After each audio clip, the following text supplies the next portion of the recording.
Hello बच्चों, कैसे हैं आप सब लोग। स्वागत है आपका हमारे मिशन एजुकेशन आपके घर में। हम लगातार पढ़ रहे हैं राष्ट्रपति के बारे में।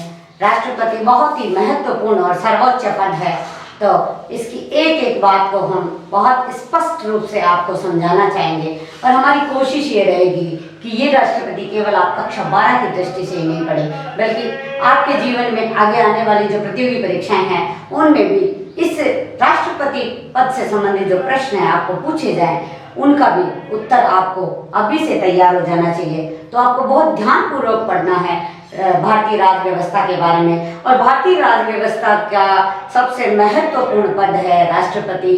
सर्वोच्च पद है, भारत के प्रथम नागरिक है और संवैधानिक पद है। ये वंशानुगत न होकर निर्वाचित पद है। राष्ट्रपति की नियुक्ति की चर्चा हमने की थी। राष्ट्रपति को हटाना भी बहुत ही जटिल प्रक्रिया है। केवल महाभियोग के द्वारा इस व्यक्ति को हटाया जा सकता है और महाभियोग की जटिल प्रक्रिया है। महाभियोग केवल एक ही आधार पर लगाया जाता है, वो भी संविधान का उल्लंघन करने पर, और किसी भी आधार पर राष्ट्रपति को पद से हटाने की प्रक्रिया शुरू नहीं की जाती। और महाभियोग की भी जटिल प्रक्रिया है, अलग से हम एक दिन टॉपिक सिर्फ महाभियोग की चर्चा करेंगे। आज हम इस बात पर चर्चा करेंगे कि इस महत्वपूर्ण पदधारी व्यक्ति को कौन कौन सी शक्तियां प्राप्त है। राष्ट्रपति को दो प्रकार की शक्तियां प्राप्त है, सामान्य शक्तियां और आपातकालीन शक्तियां। मतलब सामान्य स्थिति में राष्ट्रपति किन शक्तियों का प्रयोग करते हैं, और जब भी कभी इमरजेंसी लागू हो जाती है, आपातकाल लागू होता है, तो राष्ट्रपति की कौन कौन सी शक्तियां होती है। और कई जगह ये चर्चा आती है कि राष्ट्रपति को स्वविवेक शक्तियां भी प्राप्त है। स्वविवेक शक्तियों का उल्लेख संविधान में कहीं पर भी नहीं किया गया है। संविधान में दो ही तरह की शक्तियां दी गई है, सामान्य शक्तियां और आपातकालीन शक्तियां। बहुत सारी ऐसी परिस्थितियां उत्पन्न हो जाती है जब राष्ट्रपति को अपने विवेक से काम लेना होता है। इसका उल्लेख संविधान में कहीं नहीं है कि किन किन प्रकार के विवेक का उपयोग कर सकता है। सबसे पहली जो राष्ट्रपति की महत्वपूर्ण शक्ति है वो है कार्यपालिका संबंधी शक्तियां। राष्ट्रपति व्यवस्थापिका का भी अभिन्न अंग है, क्योंकि संसद है वो लोकसभा, राज्यसभा और राष्ट्रपति से मिलकर बनती है, लेकिन राष्ट्रपति है वो कार्यपालिका का भी प्रमुख अंग है। कार्यपालिका का अध्यक्ष होने के नाते राष्ट्रपति को कार्यपालिका संबंधी बहुत महत्वपूर्ण शक्तियां प्राप्त है। भारत का राष्ट्रपति है वो संवैधानिक प्रमुख है, और संवैधानिक प्रमुख यानी संविधान का वो प्रमुख व्यक्ति है। संविधान के संरक्षण की वो शपथ लेता है। जब राष्ट्रपति शपथ लेते हैं तब भी राष्ट्रपति ईश्वर के नाम की या अन्य कोई शपथ ना लेके केवल और केवल इस बात की शपथ लेते हैं कि वो संविधान का संरक्षण करेंगे। ऐसा अनुच्छेद 53 में लिखा गया है कि संघ के जितने भी संघ सूची के विषय हैं उस पर कार्यपालिका संबंधी समस्त शक्तियां राष्ट्रपति को प्राप्त है। ये अलग स्थिति है कि राष्ट्रपति है वो प्रधानमंत्री की सलाह से काम करता है या वो अपने अधीनस्थ अधिकारियों के द्वारा काम करवाता है, लेकिन संविधान में संवैधानिक प्रमुख इस व्यक्ति को बनाया गया है और कार्यपालिका संबंधी समस्त शक्तियां इनको दी गई है। सबसे पहली जो कार्यपालिका संबंधी शक्ति है उस पर हम चर्चा करेंगे, नियुक्ति संबंधी। राष्ट्रपति को नियुक्ति संबंधी बहुत महत्वपूर्ण शक्तियां प्राप्त है। राष्ट्रपति ही प्रधानमंत्री की नियुक्ति करता है, राष्ट्रपति ही मंत्रिपरिषद की नियुक्ति करता है। अनुच्छेद 75 में इसका उल्लेख किया गया है कि राष्ट्रपति है वो प्रधानमंत्री की नियुक्ति करेगा। अब यहाँ राष्ट्रपति की स्वविवेक की शक्ति आती है कि राष्ट्रपति को अधिकार है वो प्रमुख व्यक्ति को प्रधानमंत्री बनाएगा, लेकिन प्रधानमंत्री बनाने से पहले राष्ट्रपति को ये देखना होता है कि लोकसभा में बहुमत दल का जो नेता है वही प्रधानमंत्री बनता है। अब बहुमत प्राप्त करने के लिए क्या करना पड़ेगा, यानी उस दल के नेता को, उस दल को जो लोकसभा की 543 सीटों पर जो चुनाव होता है, जो प्रत्यक्ष रूप से चुनी जाती है। अब आप प्रश्न कर सकते हैं कि लोकसभा में तो 545 सदस्य हैं, लेकिन 2 सदस्य राष्ट्रपति द्वारा आंग्ल भारतीय समुदाय से मनोनीत होते हैं, तो उन 2 सदस्यों को यहाँ हम छोड़ देंगे और 543 जो ये सदस्य हैं वो आंकड़ा हम लेंगे और हम देखते हैं कि 543 में से जो जादुई अंक है 272, भारत के संदर्भ में बहुत महत्वपूर्ण अंक माना जाता है ये 272, और चुनाव के समय इस अंक पर बहुत अधिक चर्चा होती है। 272 अंक यानी 272 सदस्य उस संबंधित दल के होने जरूरी है। उसी दल का नेता है वो प्रधानमंत्री नियुक्त होता है। कई बार किसी भी दल को स्पष्ट बहुमत नहीं मिलने पर राष्ट्रपति किसी गठबंधन वाले दल के नेता को भी प्रधानमंत्री के रूप में आमंत्रित कर सकता है और वह ये कह सकता है कि वह सरकार बनाए, लेकिन सरकार बनाने के साथ ही उसे अपना बहुमत सिद्ध करना होता है। इसकी चर्चा हम प्रधानमंत्री वाले प्रकरण में करेंगे। तो राष्ट्रपति है वो इस 272 जादुई आंकड़ों को पार करने वाले या इससे अधिक सीटें प्राप्त करने वाले व्यक्ति को प्रधानमंत्री नियुक्त करता है और प्रधानमंत्री की अनुशंसा पर ही मंत्रिपरिषद के सदस्यों की नियुक्ति करता है। और राष्ट्रपति है वो इन प्रधानमंत्री और मंत्रिपरिषद के सदस्यों को प्रधानमंत्री पद या अमुक विभाग का मंत्री है या अमुक विभाग का विभागाध्यक्ष है, इस बात की शपथ नहीं दिलाते। ये सभी प्रधानमंत्री सहित ये सभी लोकसभा सदस्य होने की शपथ है वो राष्ट्रपति के समक्ष लेते हैं। तो क्योंकि प्रधानमंत्री और मंत्रिपरिषद के सदस्यों की नियुक्ति के बाद प्रधानमंत्री है वो इनको विभागों का आवंटन करता है, राष्ट्रपति इस संबंध में नहीं करते हैं। तो हम देखते हैं कि देश के सबसे महत्वपूर्ण पद की नियुक्ति संबंधी कार्य है वो राष्ट्रपति द्वारा संपन्न कराए जाते हैं। और राष्ट्रपति है वो किन परिस्थितियों को ध्यान में रखकर प्रधानमंत्री को नियुक्त करता है, इसकी चर्चा हमने की। राष्ट्रपति है वो प्रधानमंत्री की नियुक्ति करता है, मंत्रिपरिषद के सदस्यों की नियुक्ति करता है और राष्ट्रपति है वो इन्हीं प्रधानमंत्री और मंत्रिपरिषद के सदस्यों के परामर्श से अपनी समस्त शक्तियों का प्रयोग करता है। तो यहाँ हम ये देख सकते हैं कि राष्ट्रपति है वही इनके लिए कार्यों के जो नियम है वो ये तय करता है कि इन नियमों के अंतर्गत आपको कार्य करने होंगे। दूसरी जो महत्वपूर्ण नियुक्ति है राष्ट्रपति द्वारा की जाती है महान्यायवादी की। इसके लिए आपको शब्द मिलता है एजी। इसका जो शॉर्ट फॉर्म है एजी शब्द लिखा हुआ मिलता है। तो राष्ट्रपति द्वारा महान्यायवादी की नियुक्ति की जाती है और उन्हें भी राष्ट्रपति शपथ दिलाते हैं और ये राष्ट्रपति के प्रसाद पर्यंत यानी उनके कृपा स्वरूप ही अपने पद पर बने रह सकते हैं। राष्ट्रपति जब चाहे इस महान्यायवादी व्यक्ति को उसके पद से हटा सकते हैं। इस संबंध में राष्ट्रपति को महत्वपूर्ण शक्ति प्राप्त है, यानी नियुक्ति भी राष्ट्रपति के द्वारा और हटाना भी राष्ट्रपति के द्वारा, यानी ये भी राज्यपाल की तरह राष्ट्रपति के प्रसाद पर्यंत स्वरूप ही अपने पद पर बने रह सकते हैं। दूसरी जो महत्वपूर्ण नियुक्ति राष्ट्रपति द्वारा की जाती है CAG, नियंत्रक और महालेखा परीक्षक। नियंत्रक और महालेखा परीक्षक की नियुक्ति और महान्यायवादी की नियुक्ति में थोड़ा सा दोनों के संबंध में अंतर है कि राष्ट्रपति द्वारा हालांकि प्रधानमंत्री के परामर्श पर मंत्रिपरिषद के सदस्यों की सलाह पर नियंत्रक और महालेखा परीक्षक की नियुक्ति की जाती है, राष्ट्रपति द्वारा ही शपथ दिलाई जाती है। लेकिन यहाँ ये प्रसाद पर्यंत शब्द है वो महालेखा परीक्षक पर लागू नहीं होता है, क्योंकि महालेखा परीक्षक को उसी प्रक्रिया द्वारा हटाया जाता है जिस प्रक्रिया से सर्वोच्च न्यायालय के न्यायाधीशों को हटाया जाता है, यानी महाभियोग की जो जटिल प्रक्रिया है वो अपनानी पड़ती है। राष्ट्रपति नियुक्ति कर सकता है लेकिन उसे हटा नहीं सकता, किसको? CAG को।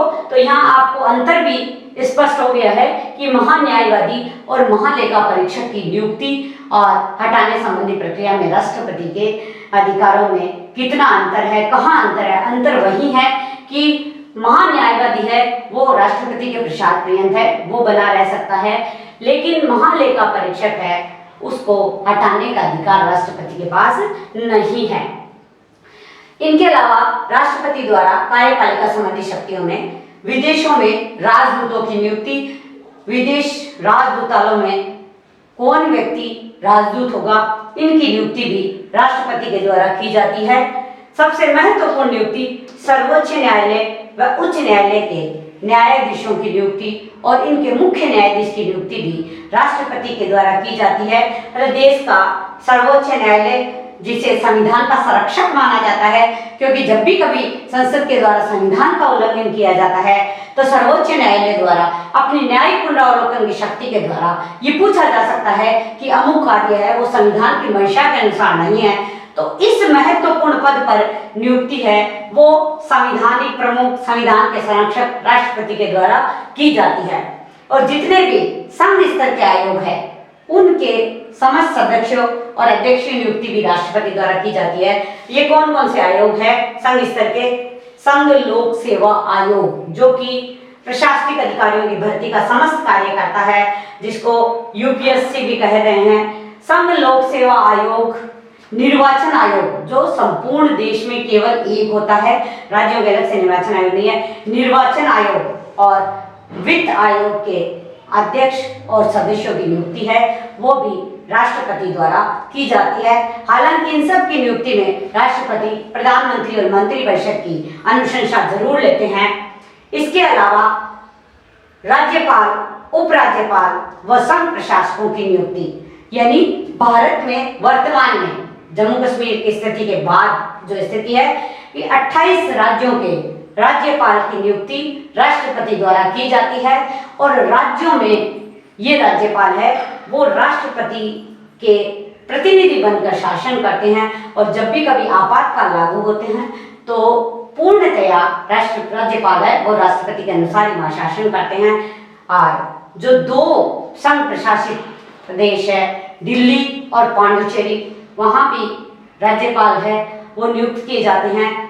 क्योंकि दिल्ली व पांडिचेरी में विधानसभाएं हैं तो वहाँ भी राज्यपाल की नियुक्ति है वो राष्ट्रपति द्वारा की जाती है। इसके अलावा जो संघ प्रशासित प्रदेश है वहाँ उपराज्यपाल की नियुक्ति, और जहाँ उपराज्यपाल का पद नहीं है वहाँ संघ प्रशासकों की नियुक्ति भी राष्ट्रपति के द्वारा की जाती है। यानी संपूर्ण प्रदेश में राष्ट्रपति को महत्वपूर्ण शक्तियां प्राप्त है कि जहाँ भी पूरे देश का प्रतिनिधित्व होगा, पूरे देश के एक एक राज्य में प्रशासक, उपराज्यपाल, राज्यपाल, समस्त आयोग सबके अध्यक्ष और सदस्यों की नियुक्ति है वो राष्ट्रपति द्वारा की जाती है।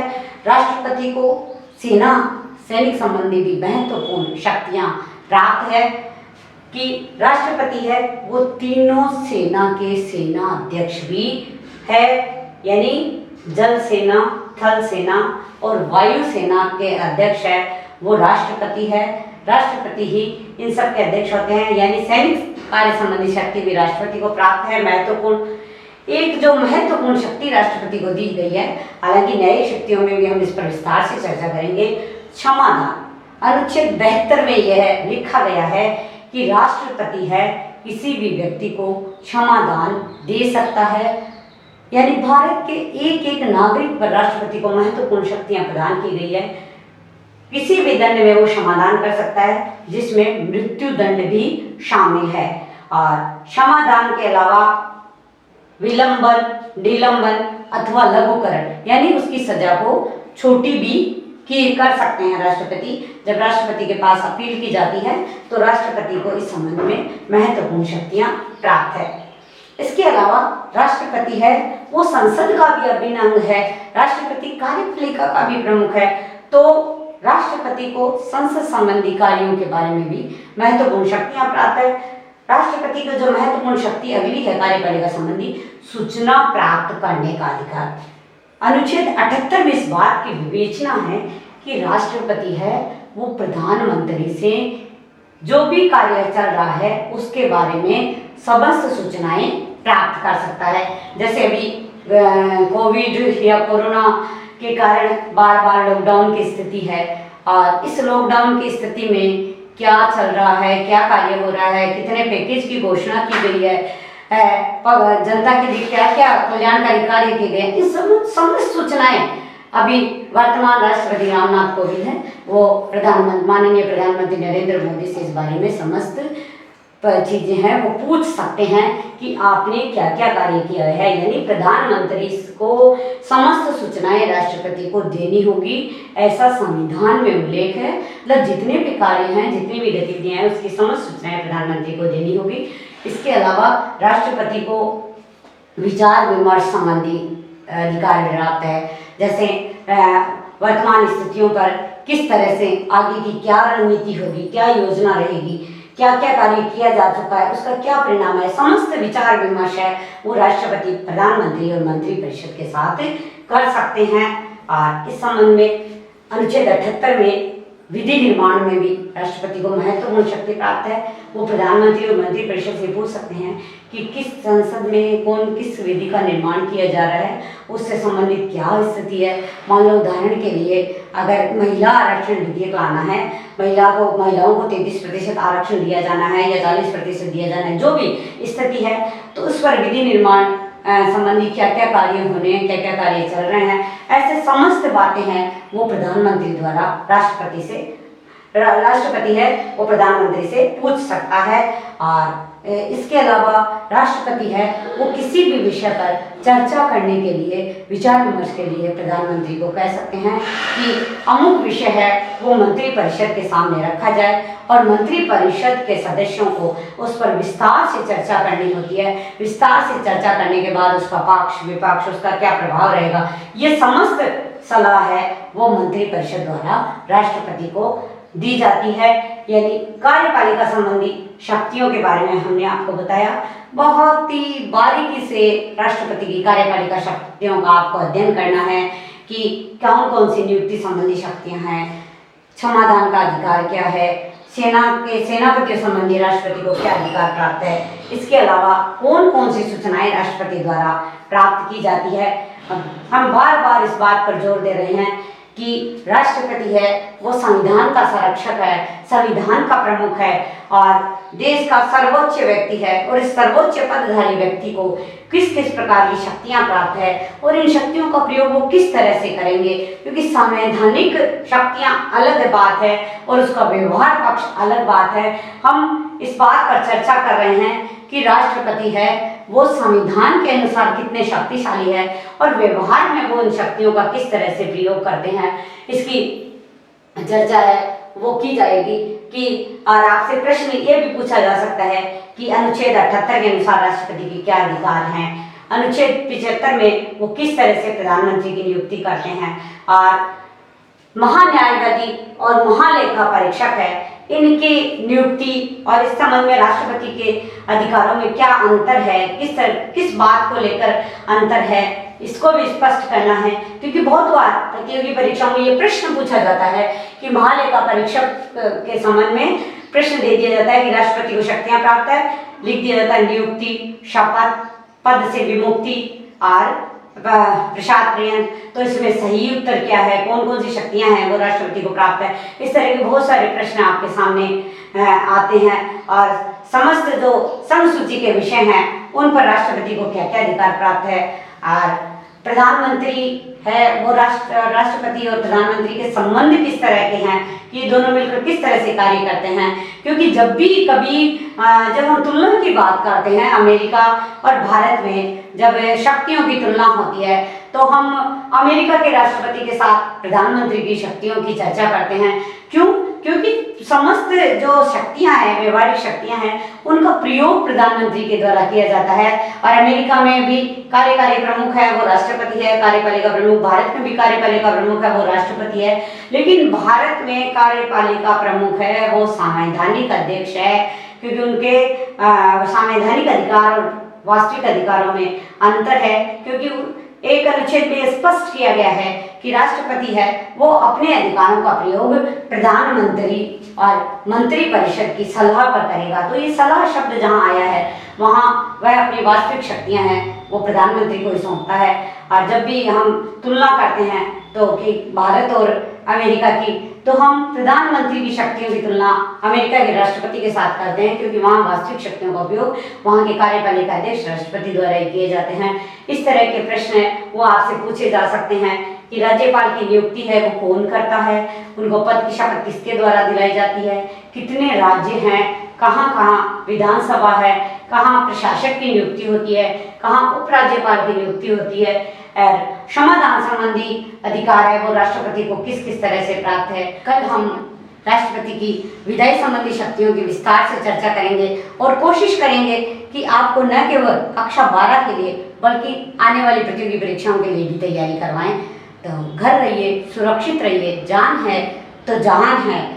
आप मुस्कुराते रहे, हंसते रहे। धन्यवाद।